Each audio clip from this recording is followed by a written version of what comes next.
Como es de conocimiento popular, ha sido muy visibilizado el conflicto marital entre Johnny Depp y Amber Heard. Con todo lo que sabemos, un vaivén de emociones digno de una telenovela, con denuncias, falsas denuncias, intervención de los medios, pérdida de contratos, presión de los fans para que se introduzca, para que se quite un personaje, definitivamente una situación dramática de abuso de sustancias. Uno de los testimonios narraba cómo había vino en las paredes mientras discutían, con un juicio muy gracioso donde incluso el abogado objetaba sus mismas propias preguntas.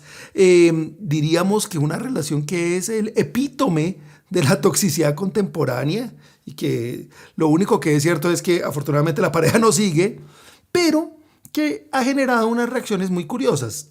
Y es que el problema, como en todos estos fenómenos, no es el hecho solo, sino la interpretación o la deducción que de él sacamos. ¿Es una víctima de violencia de género Johnny Depp?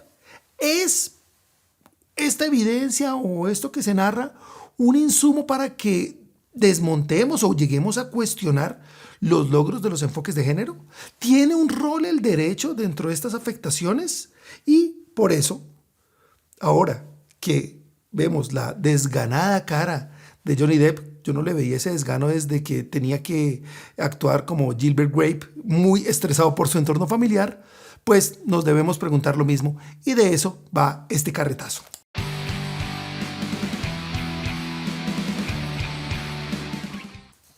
Primero que todo, un cordial saludo a nuestros suscriptores, a quienes nos acompañan, a quienes le dan like y quienes están pendientes de los nuevos videos.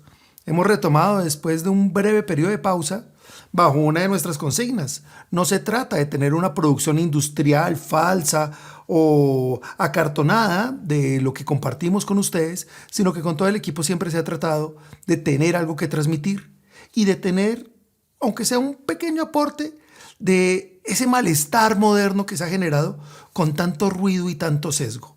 Y eso es lo que pasa en este caso.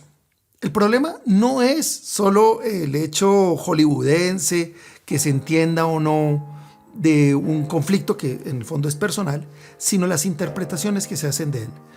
Lo repito bastante, pero no deja de ser cierto, esa famosa frase de Nietzsche, ¿no?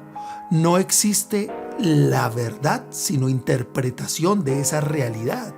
Y lo que sucede acá es que en eras de la desinformación, en eras de los medios masivos, en eras de la visceralidad en mínimos caracteres de Twitter, pues no alcanzamos a abordar adecuadamente las problemáticas.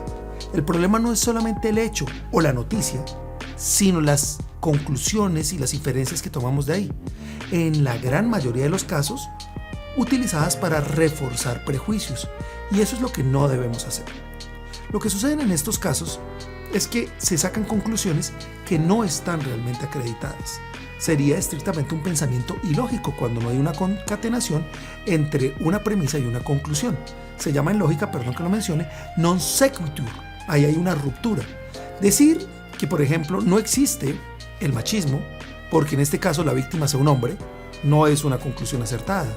Llegar a decir que no es válido dar credibilidad a unas denuncias por violencia de género porque hay, en un caso concreto, falsas denuncias, tampoco es acertado. Y mucho menos llegar a cuestionar logros históricos como lo ha sido la evolución de la jurisprudencia de género y por el enfoque de género que hemos tenido en diversos ordenamientos, como en el caso colombiano, gracias a la línea que ha desarrollado la Corte Constitucional. Se trata entonces de no caer en ese ruido de sirenas, en ese ruido de tweets que aleja un abordaje objetivo de estas problemáticas. Incluso evitar que llegue a constituirse esto en un retroceso de garantías y de derechos, que sería totalmente inaceptable. Por eso vamos a hacer dos grandes videos sobre el tema. Uno sobre los logros jurisprudenciales y un segundo sobre el enfoque de género dentro de las actividades administrativas y judiciales. Lo primero sea ponernos en un contexto histórico. Recordemos que desde la Declaración de los Derechos del Hombre y del Ciudadano de la Revolución Francesa ya había una idea de exclusión. Hombre, ciudadano, propietario. Y Ese sesgo y ese prejuicio pues quedó inserto al punto en los niveles jurídicos que se ve de la misma manera en la Constitución de 1886 en el caso colombiano, donde se establecía estrictamente que el ciudadano era el hombre que procurara rentas y que, tiene una frase además bastante camandulera, conservara una forma de vida honorable, etc. Quiere decir que desde los orígenes constitucionales del Estado centralista colombiano no teníamos, por razones de sexo, equidad entre los diferentes ciudadanos. Miremos el hecho de que tuvimos en Colombia, y sospecho obviamente en toda Latinoamérica, una auténtica segregación por motivos del género. La diferencia, aprovecho lo explico, entre discriminación y segregación es que la primera es una actitud individual, sujeta a los prejuicios y a la actitud displicente y que desconoce al otro. Pero cuando llegamos a hablar de segregación, hablamos de que hay toda una estructura estatal y jurídica para reivindicar el que unos tengan derechos, y por eso el lenguaje de privilegios, y otros no los tengan. Si uno tiene un derecho y el otro no, se convierte en un privilegio.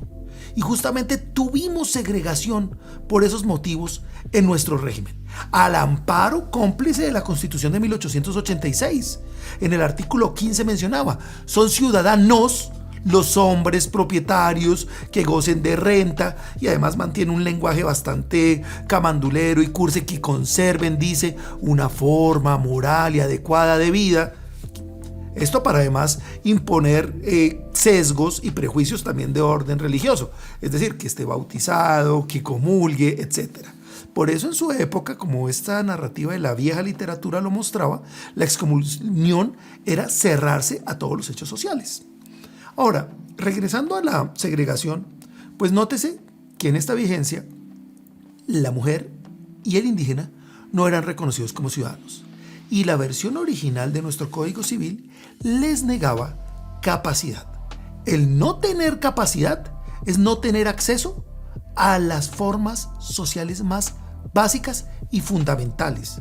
La capacidad como poder para tomar decisiones autónomas implica ejercer los contratos válidamente, y es a través de los contratos que nos relacionamos con otros. El trabajo, hoy es 1 de mayo, es un contrato. La educación es un contrato, el comercio también lo es, y el matrimonio. Esa tradición de entregar literalmente cogida de gancho a la mujer era en sus momentos porque eran los dos hombres los que firmaban el acta. Es, como dice la canción, un pacto entre caballeros. Por eso en la ranchera le reclaman es a los papás de Martina que una traición le jugó, ni siquiera al dueño del caballo, que ni por la silla volvió. Y en ese sentido hablamos de una segregación tan infame como las que mencionábamos en Sudáfrica o en el sur de los Estados Unidos. Por eso, luchas como las de Malcolm X y Martin Luther King eran luchas de los derechos civiles y políticos, porque son del Código Civil y de la participación política y democrática, que evidentemente deriva de un concepto de equidad mínimo. La igualdad en el voto es nuestra mayor expresión de igualdad ciudadana, ¿no? En el caso colombiano vamos a empezar a desmontar esta estructura segregacionista con la Ley 28 del 31, Emancipación, la que reivindica y reconoce la capacidad de la mujer. Ahora sí podría disponer y administrar libremente sus bienes y obligarse, es decir, ejercer plenamente como persona. Es increíble que hasta antes de esta ley la mujer no dispusiera de sus propios bienes. Era el papá y posteriormente el marido quien suscribiría contratos por ella. También no se nos olvide que los derechos políticos y la participación del voto viene con el Acto Legislativo 03 de 1954 y ejecución efectiva en 1957. Este derecho al voto siendo uno de los muchos logros del general y paisano Gustavo Rojas Pinilla. Reitero, derechos civiles y políticos. Y es que la anterior situación era una total violación de derechos humanos. Contradice la Carta de Derechos Humanos, para ahora sí ser incluyentes, en su artículo 2, el Pacto de Derechos Civiles o Políticos, el Pacto para erradicar todas las formas de violencia contra la mujer de Belén do Pará, ratificado por ley de la República y parte del bloque de constitucionalidad en el caso colombiano, y que por lo tanto obligan no solo al hecho de no agredir, que es la primera parte, sino a tomar medidas para evitar las agresiones, afectaciones y discriminaciones de las que puedan ser las mujeres en estos casos. La consolidación, aún en marcha, de la eliminación de esta estructura inequitativa y denunciábamos en su momento segregacionista, se va a ver enmarcada con la Constitución de 1991, la proscripción de todas las formas de discriminación que establece el artículo 13 y la jurisprudencia de la Corte Constitucional. Brevemente voy a mencionar una síntesis de las líneas jurisprudenciales, primero que han tenido incidencia en los abordajes de género y posteriormente la propia y específica del deber de hacer un enfoque de género en los casos. Ya vamos a ver la diferencia, pero comencemos por mencionar una sentencia muy relevante y es el caso en el que la Corte Constitucional declara inexequible por inconstitucional el que se pueda alegar intimidad e inviolabilidad del hogar como eximente de intervención del Estado y de la fuerza pública en casos de violencia intrafamiliar. Dicho de otra manera, que frente a una agresión entre las parejas no puedan intervenir la policía o los establecimientos administrativos so pretexto de algo tan banal y fútil como la inviolabilidad del hogar. La sentencia aprovecha la oportunidad y felizmente incorpora como parte del ordenamiento constitucional el mencionado Tratado de Belém do Pará y deja evidente que no es solo la no agresión, sino el deber del Estado de tomar medidas para evitar todas las formas de agresión. Denuncia casos infames como la del director de Scotland Yard, cuando decía que Londres era la ciudad más segura del mundo porque solo tenía denuncias de violencia intrafamiliar y esas no las trataban. Ahora, no es poco, porque es que se trata también de romper esos límites mentales. Ese tema de que las peleas se arreglan entre sábanas, de que lo que pasa dentro de la casa se queda dentro de la casa, romper algo tan difícil como un prejuicio también era parte de este rol jurisprudencial. La dramática canción de Tracy Chapman, Behind the Wall, narra muy bien cómo el cantante, además en una canción hermosa, no puede dormir porque escucha los gritos detrás de la pared y que no hará nada de bueno llamar a la policía porque ellos dicen que no pueden hacer nada al respecto. Y que una noche que por fin logra conciliar el sueño se despierta asustado porque no hay gritos. Y después ve cómo llega, es una ambulancia. Para evitar eso es que se toman las decisiones jurisprudenciales. La Corte posteriormente analiza el deber de dar condiciones de igualdad de acceso a la seguridad social por parte de las mujeres, para opciones de protección independiente, no solo como beneficiario, es decir, a través de otro cotizante, y con opciones de su propia pensión, no solo como sobreviviente. Es muy importante este fallo porque él mismo incluye de forma explícita cómo ha habido un sector muy importante de la población que es sujeto de una discriminación histórica. Y el hecho de resaltarlo como algo estructural y no solo como un tema aislado interpartes es uno de los grandes avances de esta jurisprudencia. Posteriormente, la Corte empieza a tomar y a romper barreras sobre la accesibilidad a diferentes trabajos. Ese sesgo de trabajos para hombres, trabajos para mujeres, lo enfrenta la Corte Constitucional y ordena que se eliminen normas que teníamos en el caso colombiano que prohibían el ingreso a las mujeres a determinados trabajos como a la infantería de marina. De hecho, pensarlo en este contexto es inconcebible que se prohíba acceso a determinados trabajos o labores por ser hombre o por ser mujer. Suena absolutamente trivial, pero se necesitó de la jurisprudencia en su momento para hacerlo. De hecho, cuando lo vemos en contexto, lo que estamos evidenciando es que la Corte Constitucional con sus decisiones de derechos fundamentales sacaron al país del medioevo intelectual en el que estábamos. Medioevo de las costumbres y sistema feudal económico además. Y esto hace que se hayan tomado decisiones que nos parecen absurdas, pero que tuvieron que tomarse para enderezar el camino. Miren la siguiente que les iba a mencionar. Se le prohíbe a los establecimientos educativos el escarnio público como medidas de, lo digo muy entre comillas, prevención de los embarazos no deseados.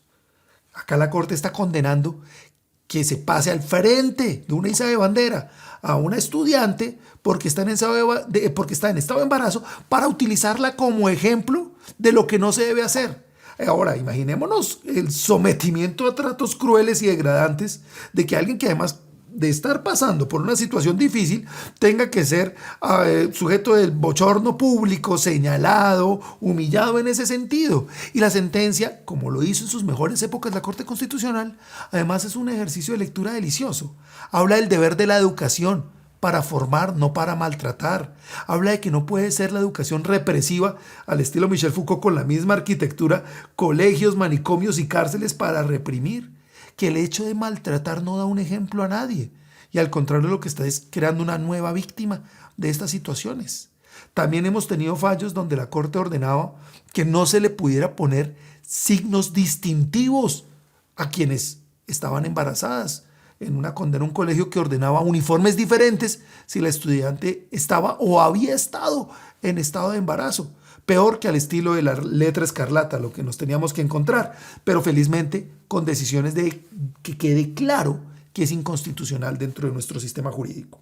Ahora bien, esto rompiendo prejuicios que no son tan absurdos, pero que también están. El hecho de la madre gestante como un inconveniente para la empresa. Toda la línea jurisprudencial de fuero de maternidad también es muy importante. El hecho de que tenga estabilidad laboral reforzada, que se presuma que el despido es una persecución por su rol gestante, que se haya establecido, hace poco se acaba la sentencia de la Corte Constitucional, de la constitucionalidad de la ley de salas de lactancia, para que sea además un espacio laboral amable con el hecho de tener que ejercer la maternidad. Y son fallos importantes porque reivindican nuestra forma de relacionarnos, pues, con algo tan valioso que no creo que haya un punto de referencia superior como la madre gestante. También ampliando los derechos, porque incluye, aunque no estuviera explícito en la ley, que era un periodo más amplio el de la madre del bebé prematuro en su licencia de maternidad que el de la que no fuera. Esa sentencia que les menciono de la ampliación de la licencia de maternidad es muy interesante porque además sienta unas bases dentro de la jurisprudencia del deber de atender el caso con el enfoque adecuado. No utiliza todavía el término enfoque de género, pero sí habla de la manera en la que debemos visibilizar y analizar un caso. Lo que nos llevará después a una sentencia que sonó muchísimo a nivel nacional. Cuando hablemos, espero en el futuro, de tutelas contra sentencias judiciales, podemos evidenciar algunas falencias argumentativas del fallo, pero no el sentido final. Esto en jurisprudencia se llama diferencia entre aclaración y salvamento de voto. Puede uno discrepar de la estructura argumental, pero no del sentido. Y es este caso, en el que la jurisprudencia reconoce los celos como causal de divorcio. Y posteriormente tendremos otra en la que la reconoce como causal de maltrato. Hoy por hoy, cualquiera que sea sujeto de seguimientos, que se le esculquen sus redes sociales, el celular, etcétera, sabe que está siendo agredido. Pero la ley no lo reconocía. Y el hecho de que haya sido a través de la jurisprudencia, pues habla bien del rol judicial, si bien en déficit de la actividad legislativa. Ni qué mencionar del caso que tenemos en la jurisprudencia nacional sobre cómo las cirugías reconstructivas también son parte de las obligaciones del sistema de salud. Y es importante porque es que solo un sector de la población es víctima o sufre cáncer de seno. Y por eso el hecho de tener que reconocer pues, un derecho adecuado es también parte del abordaje debido por la jurisprudencia. No en vano, la Corte Constitucional también ha reconocido el deber de atender adecuadamente los ciclos menstruales de las habitantes de la calle y de quienes se encuentran privados de la libertad. Acá hablamos de unas primeras aproximaciones de género, si bien los casos no son con enfoque estrictamente, si hay una aproximación y una resolución de una situación definitivamente. Finalmente, dentro de esta línea jurisprudencial, debo aprovechar la oportunidad para socializar dos aspectos. Aunque haya marchas, aunque haya desinformación y sobre todo muchos prejuicios en estos temas, recordemos que en el caso colombiano es perfectamente constitucional que una pareja del mismo sexo adopte. Ha sido declarado exequible condicionalmente la regla de acreditar condiciones de idoneidad para adoptar un menor. Sin embargo, se debe entender que dentro de esa idoneidad no se incluye la tendencia sexual, si es una pareja homosexual, no lo es, etc. Totalmente razonable. De esa misma línea es que salía la decisión, ya más bien de hace un par de años, de la Corte, donde establece la inconstitucionalidad del orden de los apellidos en la inscripción de los menores hijos. Y ni que mencionar que hoy por hoy en Colombia es plenamente legal el aborto. Llamémoslo de hecho interrupción voluntaria del embarazo. Sentencias que, como se vean, transformado completamente el ideario y la estructura jurídica, siempre con un norte, siempre al norte de la igualdad y la reivindicación de derechos. ¿Cómo es la línea jurisprudencial sobre el enfoque de género?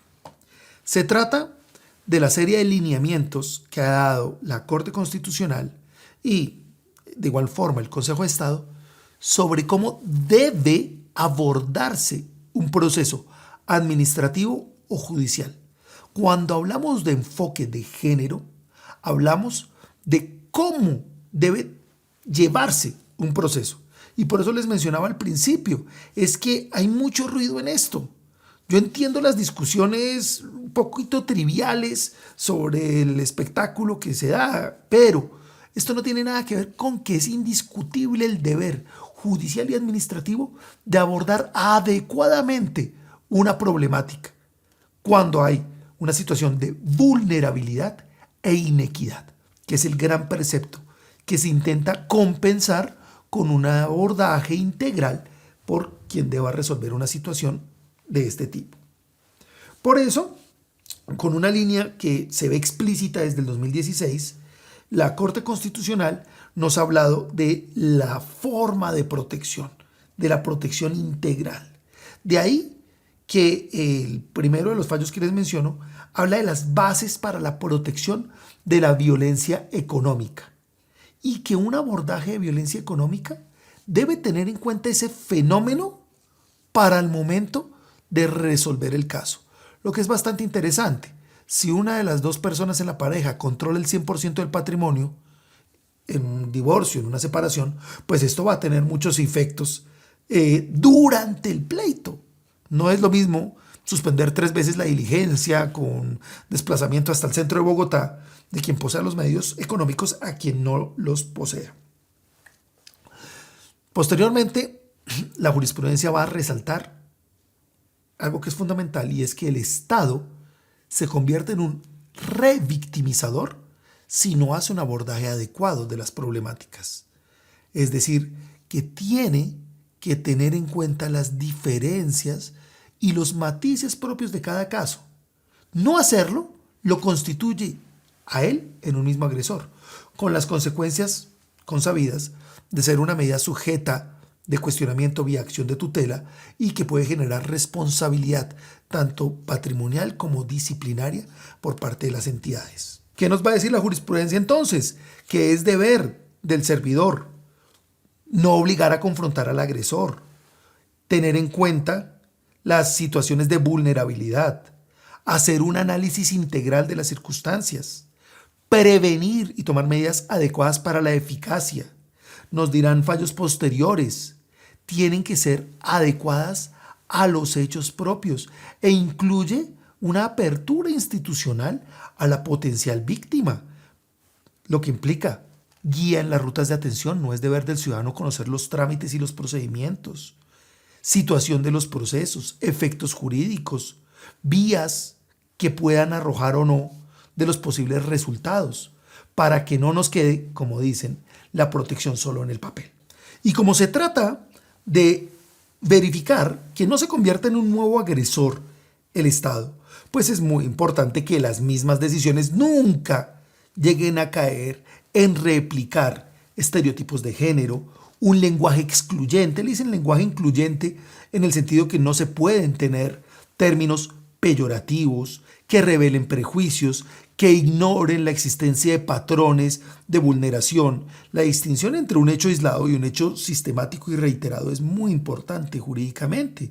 Y ese abordaje es parte de lo que compromete al servidor para atender a las víctimas en estos procesos. Habrá casos donde el mismo hecho ya constituya una violación por ser una prolongación de los sesgos de género. Ha habido condenas donde se acusa en establecimientos laborales solo a la mujer porque ella tenía el control de la situación y no al hombre. Entonces, obviamente esta actitud propia de estereotipos y prejuicios ya es una agresión de género, y quien deba verificarla, inspector del trabajo en este caso, o juez respectivamente, pues si no atiende ese hecho, también es un agente de revictimización. De ahí estos interesantes fallos del Consejo de Estado, donde se han ordenado medidas de reparación a las personas privadas de la libertad con enfoque de género, porque sus necesidades, y se llama también interseccionalidad cuando tenemos que ver las particularidades del caso, no son las mismas y deben ser atendidas con las características propias de este caso. De ahí que muchas de estas decisiones han implicado órdenes para ser socializados con la rama judicial a través de los excelentes programas de formación que tiene la Escuela Judicial Rodrigo Lara Bonilla, a través de capacitaciones de la Cámara de Comercio, cuando ha habido casos donde los comerciantes son los que generan una agresión, digan ustedes, condenas por expulsar de un local comercial a una pareja del mismo sexo que muestra su afecto, y no digamos vulgarmente, porque es que la proscripción del Código de Policía pues es indistintamente si se trata de una pareja hetero u homosexual, pero excluir una pareja de mujeres porque están cogidas de la mano, pues obviamente es una agresión de sus derechos. Lo interesante de estos fallos, repito, es que no se trata solo de la condena de una parte afectada por una que le causa esta agresión, sino que se toman medidas para que no se repliquen en el futuro estas actuaciones. Y de ahí la importante capacitación a funcionarios, la importante socialización de estas decisiones para que no crea alguien que sus prejuicios realmente llegan a ser ley. Y desmontar también ese optio iuris, esa concepción de que se actúa conforme a derecho por ser prejuicioso, también es parte de enfrentar esos perjuicios jurídicamente. Finalmente, haciendo uso de los criterios propios del abordaje de género, la jurisprudencia nos ha arrojado hace poco dos fallos muy interesantes. La sentencia del escarche, llamada así popularmente, donde existe el... Escache. ¿Escache? ¿No es escrache? Escarche, tengo yo. Escarche. No, pero la pregunta es más que legítima. Sale uno pronunciando algo mal, Juancho. Tenemos las dos últimas sentencias de la Corte Constitucional. La del escrache, es decir, lo que en colombiano sería boletear a alguien. El tema de una denuncia pública masiva para dejar en evidencia una afectación de acoso o similares. La jurisprudencia es interesante porque no autoriza lenguaje que implique ya una condena. No puede utilizar usted términos de culpable, delincuente, similares, porque existe la presunción de inocencia. No puede utilizar lenguaje peyorativo, pero sí puede utilizarse, dice la jurisprudencia, como un canal de denuncia. De hecho, hace poco circulaba en Instagram una denuncia de un acosador y agresor sexual, sin que se tenga claramente identificado, que operaba cerca de los gimnasios de la 26 en Bogotá. Y sería, a juicio de la Corte Constitucional, válido porque se utiliza como canal de denuncia. Es diferente entonces que la justicia con mano propia y es diferente que una licencia a injuriar o calumniar a la gente, por lo que es muy importante leer sin llegar a sobreestimar y a sobredimensionar esta jurisprudencia. Y finalmente una que yo llamaría más bien un descache de la Corte Constitucional, y es la que reconoce la posibilidad de registrar como no binario en los documentos de ciudadanía a quien se identifique como tal. ¿Y por qué digo que es un descache de parte de la jurisprudencia?